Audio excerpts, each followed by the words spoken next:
In New York, there's a skyscraper called the Millennium Building, which has 102 floors and 73 elevators. On the observatory deck, guards Andy and Gary are using the telescope to spy on the neighbor, who is having a very naughty party.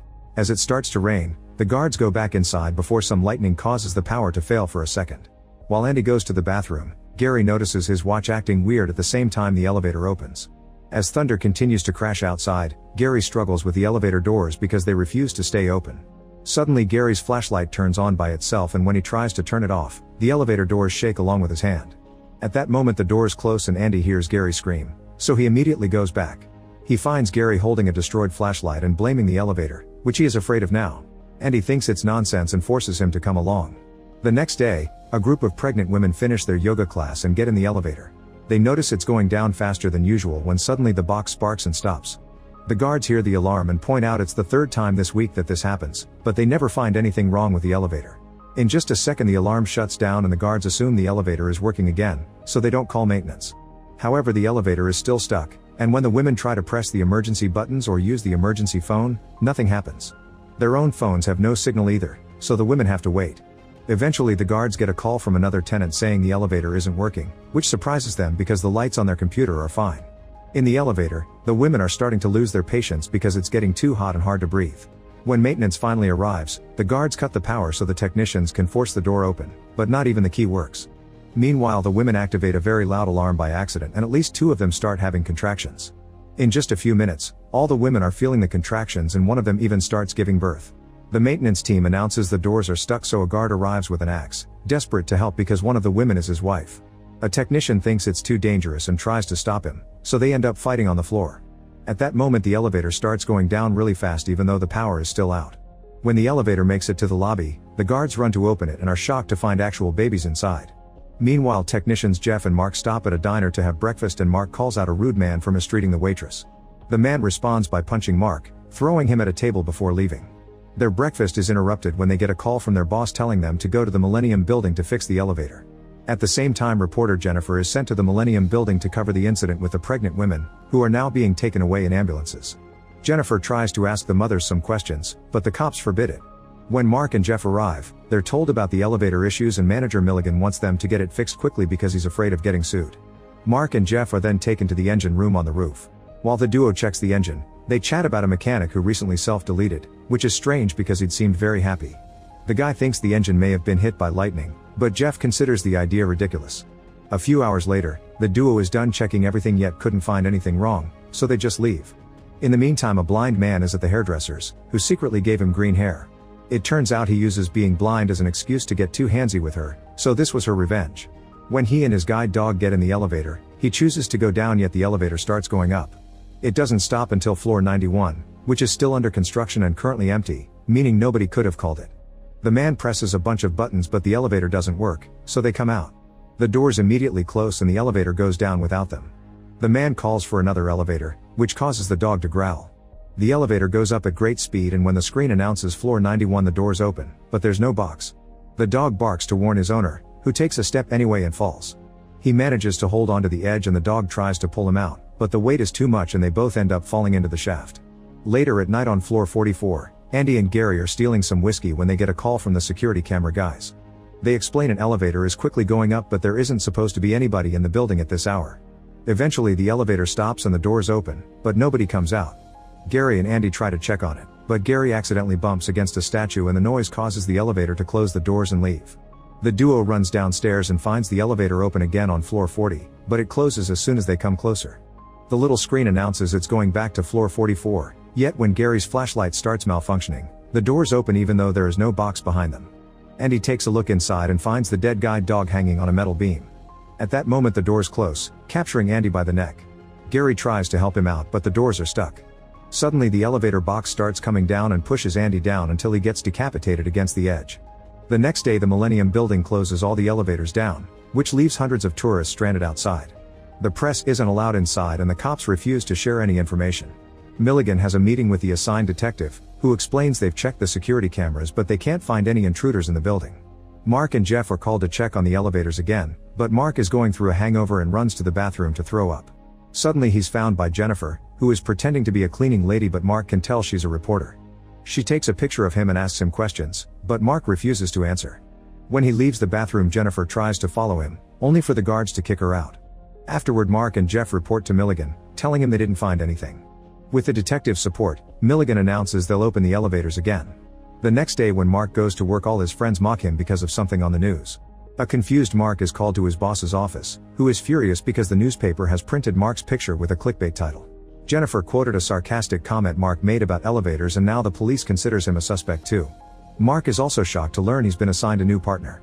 When he looks out the window, he sees Jeff arguing with a scientist called Gunther. Mark asks his new partner about the mechanic that self-deleted and learns he used to be Jeff's partner. In the city, two friends are roller skating everywhere, not caring about bumping into other people or cars. Eventually they make it into the parking lot of the Millennium Building, where one of the skaters is accidentally hit by a vehicle while the other one just keeps going. While the fallen man checks on his injuries, all the car's wipers start moving at the same time. An elevator opens. A very bright light sucks the man in, and moments later it ejects him on floor 86. The body flies across the room, breaks a window, and goes through the fence to then fall off the building, dying as soon as it crashes to the ground. Seeing the incident on the news, Mark rushes to the Millennium Building, but he's not allowed to come inside. On his way back, he sees Jennifer among the other reporters and follows her until she apologizes for her article. She shares some details about the incident, explaining that the police think the guy jumped to self-delete, but she believes there may have been some foul play. On the lobby, a little girl manages to escape from the nursery and sits to play in front of the elevators. Suddenly an elevator door opens, and when the girl approaches it, it closes and a different elevator opens next.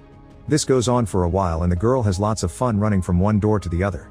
When the elevator in the middle finally opens as well, the box goes up a few inches to leave a gap under it, and the girl looks inside. At that moment, the nursery teacher and Milligan hear her scream, so they run to the lobby to check. Thankfully the girl is fine, but her doll has been destroyed. When Milligan looks at the elevator, he finds a doll arm stuck in the door. The night Mark is studying the elevator blueprints at home when he hears a noise outside and notices a shadow behind the door. He grabs a bat and opens the door, only to find Jennifer, who has brought a video for him to watch. It's a security recording showing the whole incident with the roller skater, and Mark thinks this proves the guy self-deleted. However, Jennifer rewinds the tape to show him the timestamps. The elevator only took 2 seconds to go from the parking lot to floor 86, which should be impossible.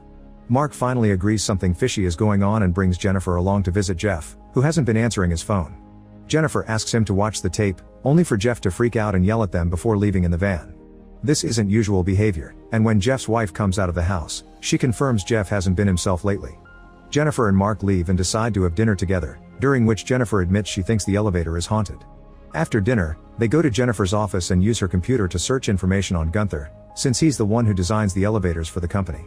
He used to work for Kodelt Industries, which was shut down after an investigation regarding bribery and illegal use of government money. Another article reveals the company used to work for the army making weapons. At that moment, Jennifer's co-worker Chip walks by and notices the article they're reading, so he shares what he knows. Kodelt got in trouble for making biochips, which are computer chips based on live tissue. They built a computer base on dolphin brains that developed a mind of its own, and the chips became able to reproduce themselves, so the whole computer grew and behaved like an actual living organism.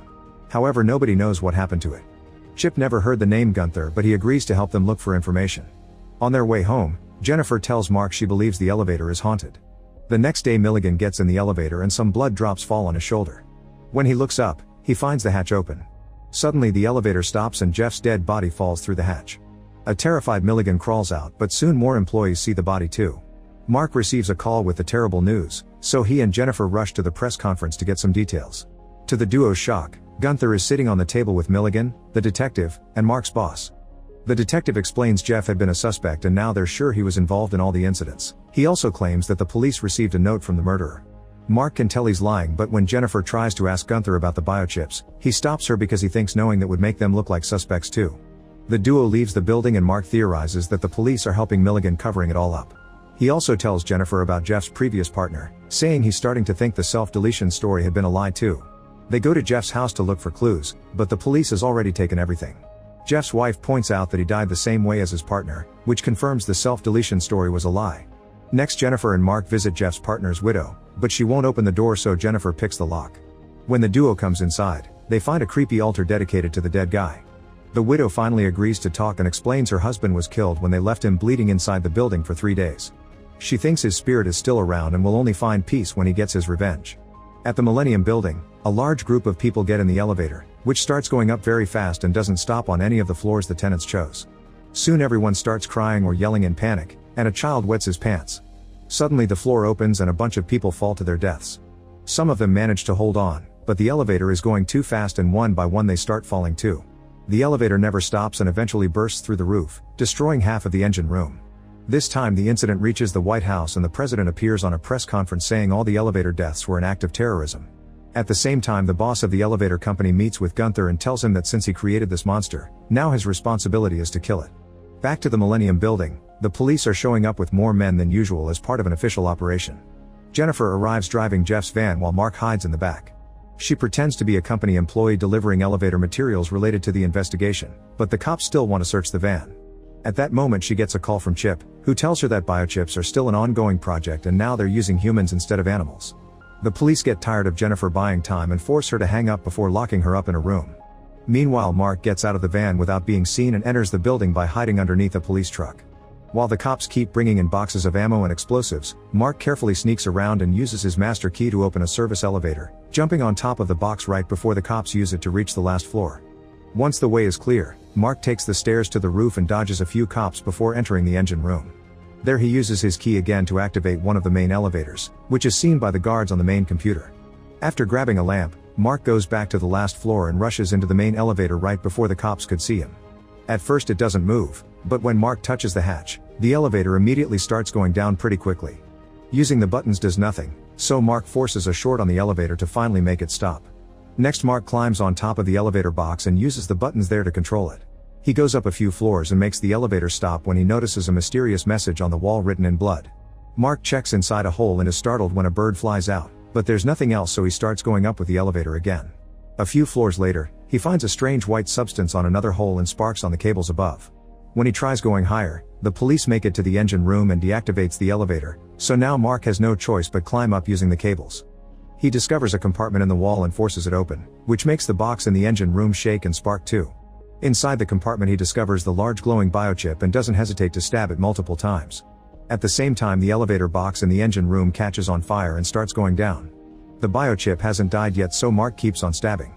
The cops use explosives to blow the elevator door up and they start going inside, intending to capture Mark. The flaming elevator box is coming closer, so Mark moves out of the way to avoid death. Most of the officers quickly get out but one of them trips and his legs are left hanging over the edge, so the elevator box splits his body in half on its way down. Mark gets ready to escape, but a second elevator goes up and causes some cables to tangle around his legs, so he's dragged along.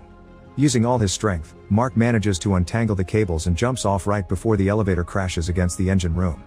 Debris starts falling and Mark has to hide under a beam to survive. Meanwhile Gunther arrives at the building and is allowed in because he has a special pass. The operation leader recognizes him on camera and realizes this isn't related to terrorists. While Jennifer gets into the vents to escape the room, Mark leaves the elevator and steals a weapon from the police boxes. Then he goes to floor 65 and opens the elevator door to find the biochip again.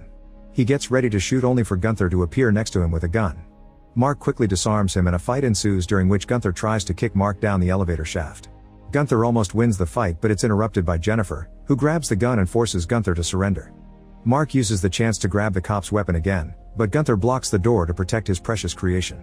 At that moment the cops arrive and Gunther uses the distraction to capture Jennifer as a hostage. She bites his hand to free himself, and as soon as Gunther is alone, the elevator cables start moving like tentacles to grab him and drag him to his death. Mark's leg ends up tangled in the process, so Jennifer throws him the weapon and he uses it to finally destroy the biochip. The explosion sends Mark back into the corridor and the cables drop Gunther's body. Sometime later Jennifer goes to pick up Mark at the hospital when he's finally recovered. They get in the elevator and are startled when it suddenly stops, but it was Mark pressing the emergency button by accident. Then he and Jennifer share a kiss. Make sure to subscribe and turn on notifications so you can watch more videos like this. Thanks for watching.